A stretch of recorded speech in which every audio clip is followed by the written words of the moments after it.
Assalamualaikum warahmatullahi wabarakatuh. Halo semuanya, perkenalkan saya Mutia Angelina Putri dengan NIM 2309132611017 dari jurusan Administrasi Rumah Sakit Fakultas Ilmu Kesehatan Universitas Muhammad Nasir Bukit Tinggi.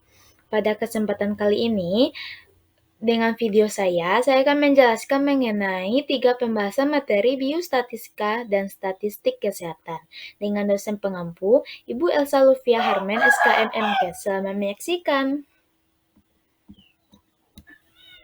Nah, pada slide sebelumnya, tadi ada pembahasan mengenai 3 materi. Apa saja 3 materi itu? Yang pertama ada uji hipotesis, yang kedua ada uji beda dua mean, dan yang terakhir ada uji Chi kuadrat. Baiklah, kita masuk pada materi yang pertama, yaitu uji hipotesis.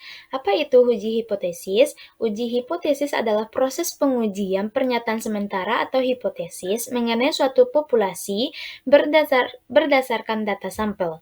Prinsip dasar uji hipotesis adalah membandingkan nilai sampel dengan nilai hipotesis yang diajukan.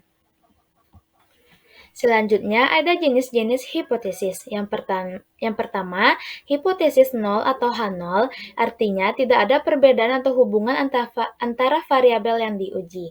Yang kedua ada hipotesis alternatif atau HA yang artinya menyatakan adanya perbedaan atau hubungan antara variabel yang akan diuji. Selanjutnya ada arah uji hipotesis. Yang pertama ada one tile, yaitu satu sisi menentukan apakah suatu nilai lebih tinggi atau lebih rendah dibandingkan yang lainnya. Yang kedua ada two tile, yang artinya dua sisi, yaitu hanya melihat ada atau tidaknya perbedaan tanpa memperhatikan arah perbedaannya. Pada uji hipotesis ini ada beberapa kesalahan yang mungkin dapat dilakukan dalam menguji hipotesis ini. Yang pertama, error tipe A menolak H0 padahal benar. Yang kedua, error tipe yang kedua yaitu gagal menolak H0 padahal salah. Namun di sisi lain, uji hipotesis ini ada tingkat signifikannya, yaitu menentukan batas kesalahan dalam pengambilan keputusan yang diambil dalam menguji hipotesis tadi. Biasanya 5% atau 0,05 dalam penelitian kesehatan. Jenis uji statistik ini yang pertama yaitu uji parametrik, digunakan jika data berdistribusi normal, dan yang kedua yaitu uji non-parametrik, digunakan jika data tidak berdistribusi normal. Selanjutnya, pada uji ini ada langkah-langkahnya. Yang pertama, menetapkan hipotesis. Yang kedua, memilih uji statistik yang sesuai. Yang ketiga, menentukan tingkat signifikan. Yang keempat, melakukan perhitungan uji statistik. Yang kelima dan terakhir yaitu mengambil keputusan berdasarkan hasil perhitungan. Pada uji hipotesis ini, saya akan mencontohkan salah satu soal dari materi yang disampaikan pada sebelumnya, di mana seorang peneliti ingin menguji apakah kadar kolesterol rata-rata penderita hipertensi berbeda dengan kadar kolesterol orang dewasa normal, yaitu 200. Dari 30 sampel pasien hipertensi diperoleh rata-rata kadar kolesterol 220 dengan standar deviasinya 50. Jika tingkat signifikasinya digunakan adalah 5% atau 0,05, lakukan uji hipotesis signifikan antara kadar kolesterol penderita hipertensi dan kadar kolesterol normal. Apakah ada perbedaan atau tidak? Nah, pada soal tersebut, pembahasannya sebelum kita masuk jawabannya, kita ketahui dulu rata-rata populasinya berapa, rata-rata sampelnya berapa, standar deviasinya berapa, jumlah sampel dan tingkat signifikannya berapa. Pada PPT sudah dijelaskan. Kita masuk pada langkah yang pertama, yaitu menentukan hipotesis. Jika hipotesisnya H0, berarti tidak ada perbedaan. Jika hipotesisnya HA, berarti ada perbedaan antara kadar kolesterol penderita hipertensi dan populasi yang normal. Selanjutnya,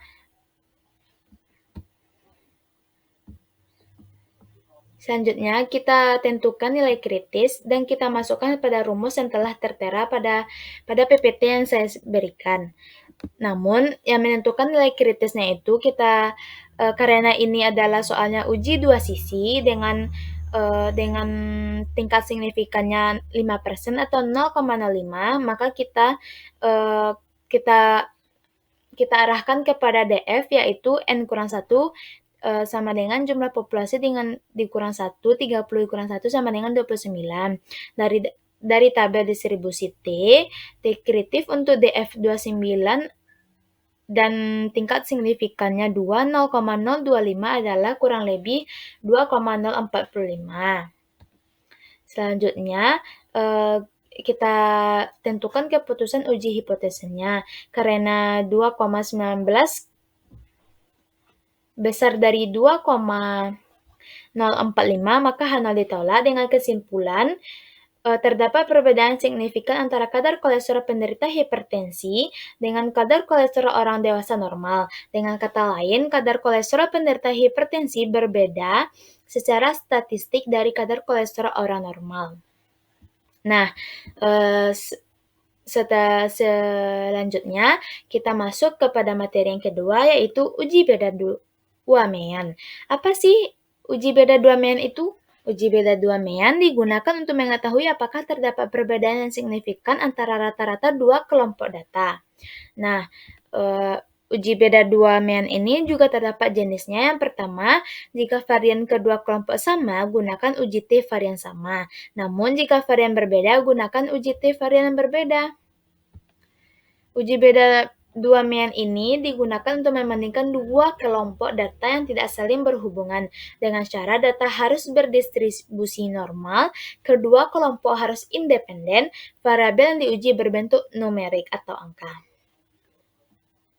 Nah, pada uji beda mean dependen digunakan untuk membandingkan dua kelompok yang berhubungan, misalnya sebelum dan sesudah berlakuan.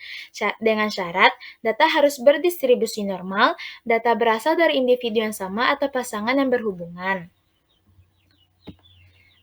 Di sisi lain, uji beda dua mean ini ada juga langkah-langkahnya, seperti dari yang pertama menentukan hipotesis, sampai yang terakhir mengambil keputusan.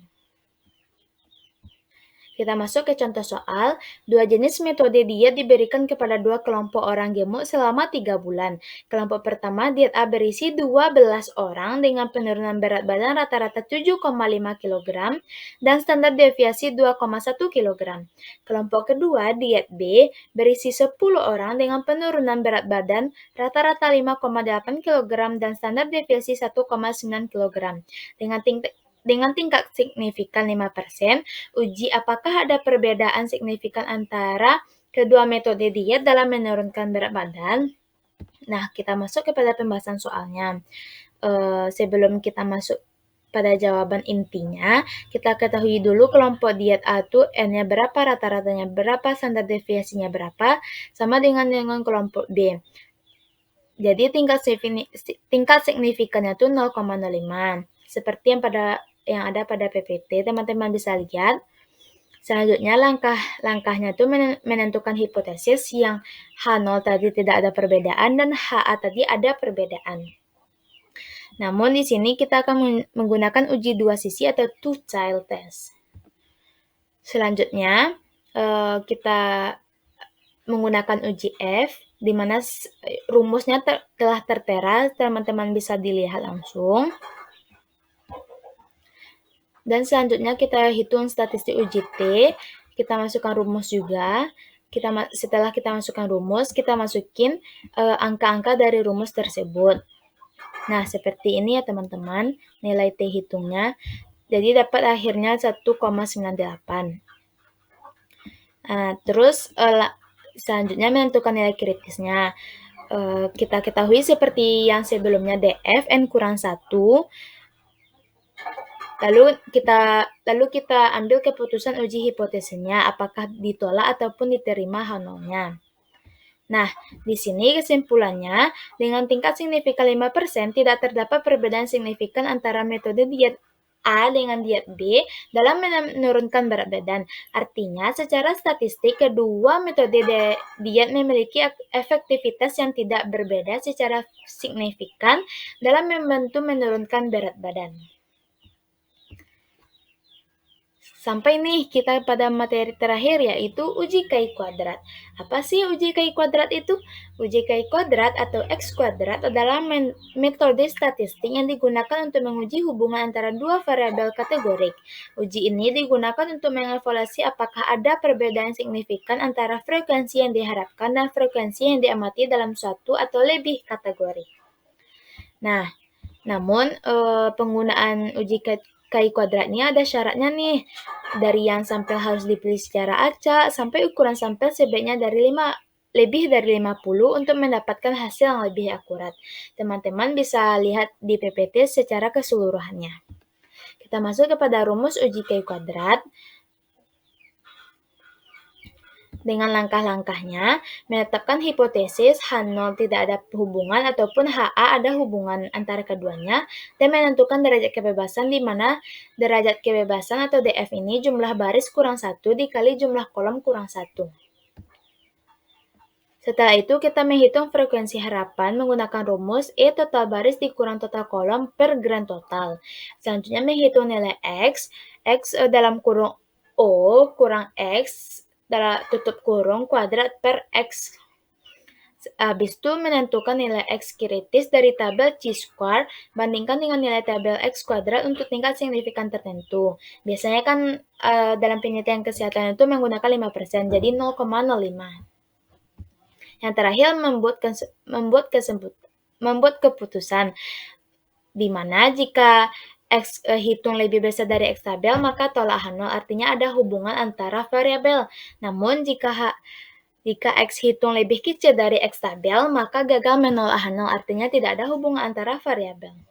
Kita masuk ke contoh soal. Teman-teman bisa baca contoh soalnya yang sudah ada tertera di PPT. Kita masuk ke pembahasan soal. Nah, ini ya teman-teman contoh soalnya.